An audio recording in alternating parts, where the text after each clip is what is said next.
I want to give some advice to those of you who are lovers of God, lovers of Jesus Christ, who have found yourselves in a toxic relationship with someone near and dear to you, someone you suspect is a narcissist. This could be your spouse or a family member or a close friend, and it's very difficult because nobody else sees it. This person in your life can show one face to the public. They're dearly beloved by many people.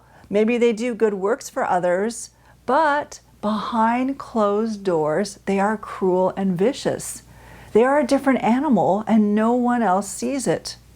In this video, I'm going to share with you some advice that I'm hoping will help you in making the decision on whether to stay or leave a narcissistic or toxic relationship. Now, before we start, for those of you who are new to my channel, I'm Shaneen Megji. I'm a transition coach. Welcome to my YouTube series on Toxicity is Not Your Destiny. My mission is to help people navigate toxic relationships and environments in their lives from a biblical, practical, and spiritual perspective. So if you like this video, please take a moment, click the subscribe button, click the bell, because every single week I'm going to be bringing you a new video to empower you in navigating toxic relationships and environments. So now let's get into the subject. You might be holding on to some promises from God, some supernatural revelations. God may have spoken to you that there is a bright future ahead of you, maybe with this person. And we do serve a supernatural God. So you might be thinking, if all of this is true, how come it's been years and years and nothing has changed? Maybe you've been hoping and praying for a long time, and it's just the same old up and down cycle of being idealized and then devalued, and idealized, devalued, being manipulated, gaslighted, controlled, and you're feeling like you can't sustain these relational dynamics much longer. I want you to know that I'm speaking to you today, and I want to say two things. Number one, we do serve a supernatural God, a God who says, with me, all things are possible. That's one side of it.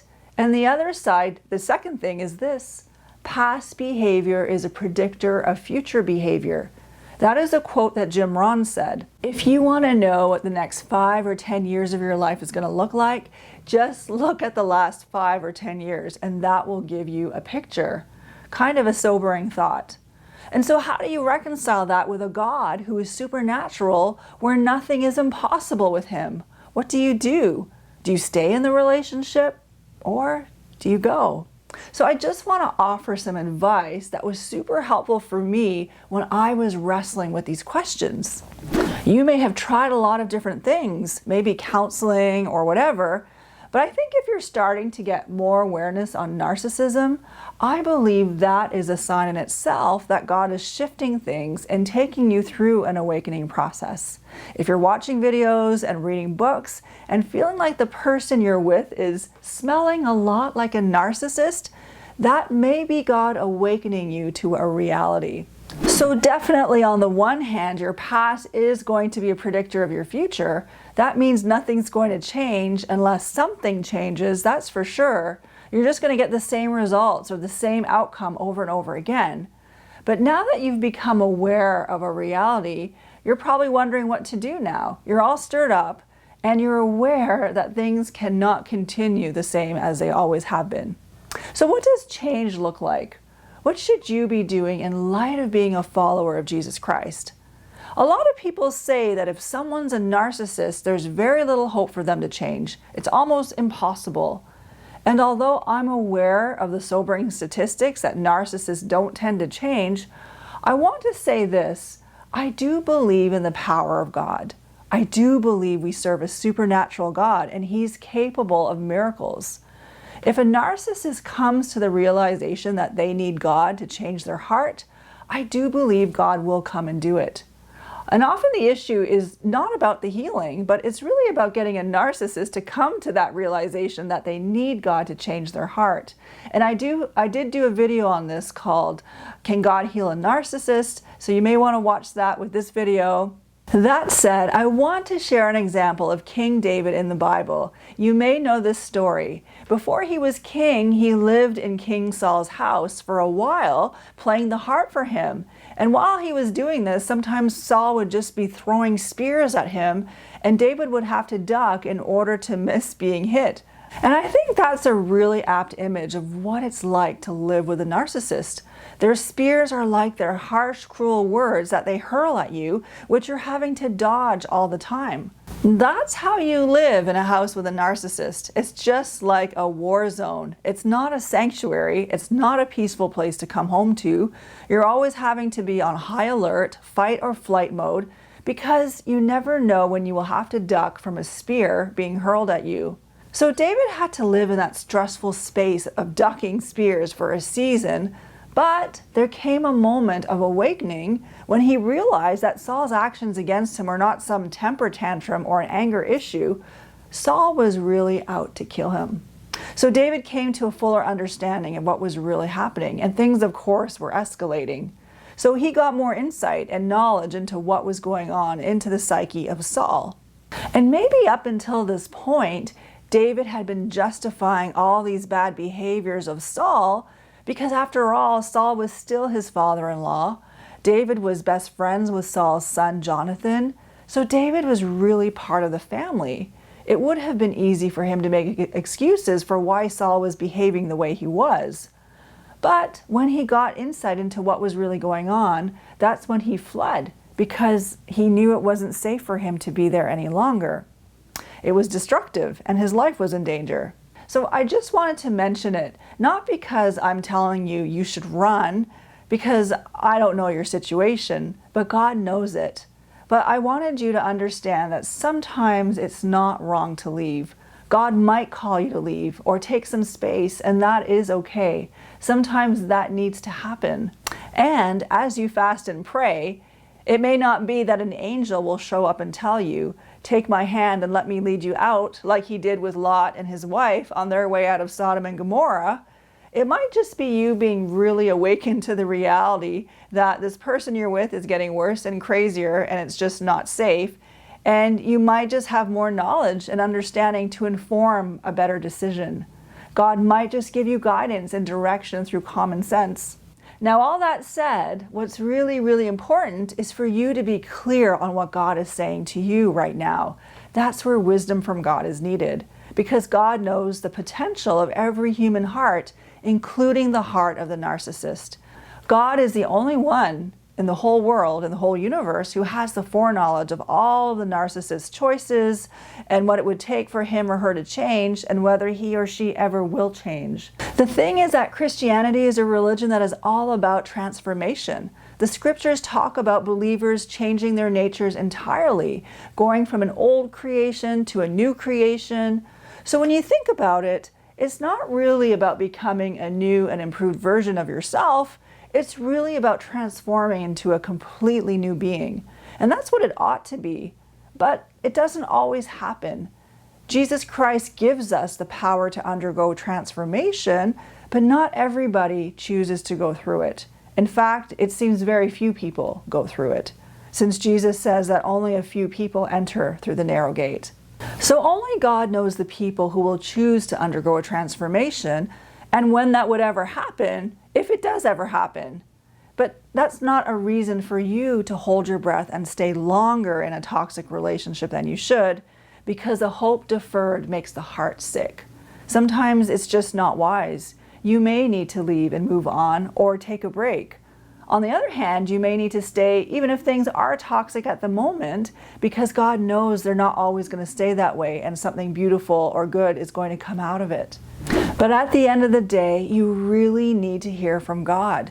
God is the knower of every human heart, and there's no psychologist, no counselor, no coach, no book, no video that can tell you that. There is no resource out there in the world that will give you that level of insight that you can get from God Himself. So that's the reason you will want to get close to God right now to find out what needs to happen next. And the way to do that is to devote more time to prayer. What I'm saying may seem simplistic, but it is so, so true. And the reason is because God speaks. He does speak today.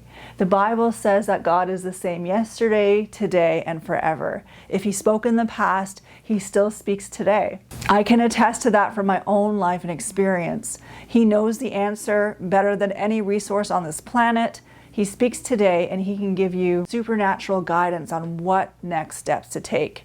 So if you're able to add fasting to your prayers, this will sensitize your spiritual hearing even more.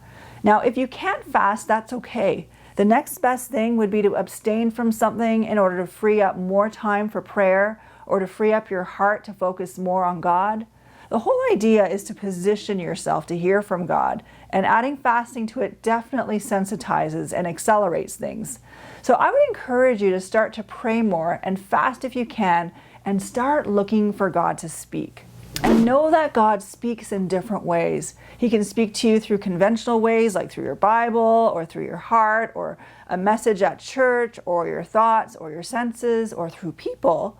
And He can also speak to you through your dreams. He can speak to you in unconventional ways, like through a song that comes up or a passage in a book or a show or a movie you're watching or someone you might meet. He might speak to you through a commercial or a billboard or a sign. He is so creative in the ways that He speaks. God might lead you to other resources that are confirming over and over again a similar message. And He will speak to your heart, and often He will do this in multiple ways, not just one way. If God is trying to get a message out to you, one of the things you'll notice is a repetition of the same theme or the message popping up in a variety of ways. So if you notice these things happening, then that could be God speaking to you, especially if you're being very intentional about hearing from Him through prayer and fasting. Now, there are 3 possible answers God might say to you when you ask Him whether you should stay or leave, and those are yes, no, or wait. No matter what the answer is, the beautiful thing you can count on when God has spoken to you is that along with His message or His answer will come His peace, His love, His grace, a divine enablement that comes with whatever He's showing you to do. So no matter what the answer is, I know it will probably not be easy. There will always be a sacrifice. But just know that with that answer from God will always come a special grace for you to be able to go through it. Now, there's a story in the Bible about God calling Jeremiah, the prophet, to speak to an obstinate, arrogant group of people that would reject His message. I mean, this was a very resistant and hard-hearted group of people. But in order to give Jeremiah the grace to do it, God had to give him a forehead like flint. So just know that God will give you whatever you need for whatever He's asking you to do right now. Just know that even if the narcissist in your life has a heart of stone, Proverbs 21:1 says that the heart of the king is like a stream of waters in the hands of God, and He turns it wherever He chooses. What that means is that God can influence the heart of the narcissist in your favor. So God can give you a forehead like flint, and He can meet your needs in many different ways. Even if the person in your life is not meeting your needs at all, they may be tearing you to pieces actually and causing damage. But I want you to know that God can make you like Teflon. He can make it so that nothing sticks to you, and He can do that supernaturally. I just want you to know that. That's the difference between following Jesus Christ and not having Him in your life. There's a whole supernatural dimension to following God. And that's why I created this channel, because I felt like that was a missing element. I know there's a lot of channels out there on narcissism that are super helpful. And there's all of these beliefs, but there's also a God belief, which I call the X factor, which I don't see incorporated much when it comes to this kind of thing. But I just want to say, if God is telling you to stay or wait or go, He will give you grace for whatever that is. He will provide you everything you need to make you victorious and at peace in the situation that you're in. God will be your peace. He will be your joy. He will be your love. And as I mentioned, He will make your forehead like flint. He will make you like Teflon. He will give you a forgiving heart, a heart that is not getting bitter, angry, or holding on to offenses. And if you're called to leave, God will give you courage and He will provide for you everything you need. He will be the friend you need, the father you need, the husband you need. God will provide for you. If you are dependent on the narcissist for finances, God will provide you finances. He will provide you a job, or enable you to start a business, or cause money to come in unexpectedly. He will give you all the resources you need to rebuild your life. Or if you lose all your friends because they're siding with the narcissist and they think you're crazy or you're the one at fault, God will provide you new friends. And the old friends that are meant to stick by you will see you through it, or they will come around in time. And during that period of transition, God will be everything to you. So I just want you to know that God is redemptive. I want to encourage you that it's always good to get a word from God and not just follow what all the books are saying, what all the gurus are saying, or all the health professionals are saying. And the way to get the clarity is usually prayer, and adding fasting to prayer if you can. And when you start fasting and praying, look and listen with expectation. Expect to get an answer. Pay attention to everything going on around you, what you're seeing and hearing and your dreams. Because when you fast and pray, you are setting things in motion in the spirit, and you're even activating angelic activity. So there's a lot happening in the spiritual realm concerning what you're praying about. So when you start praying, believe that God is answering your prayers. So I hope these insights were helpful. If you know someone who is in a narcissistic relationship and struggling to know what to do next, share this video with them so that they can get the insights on how to walk with God through the process. And if you'd like to see more content from me and have not subscribed yet, click the subscribe button and click the bell so that you can get all the alerts, because every single week I will be posting a new video to empower you in navigating toxic relationships in your life. And if you like the video, please do give it a like. Your like just helps me to know what content you like. And if you have other suggestions of topics you would like me to cover, please feel free to drop those ideas in the comment section. Thank you so much. And this brings me to the end of my video. Thank you so much for watching. I appreciate you. Until the next time.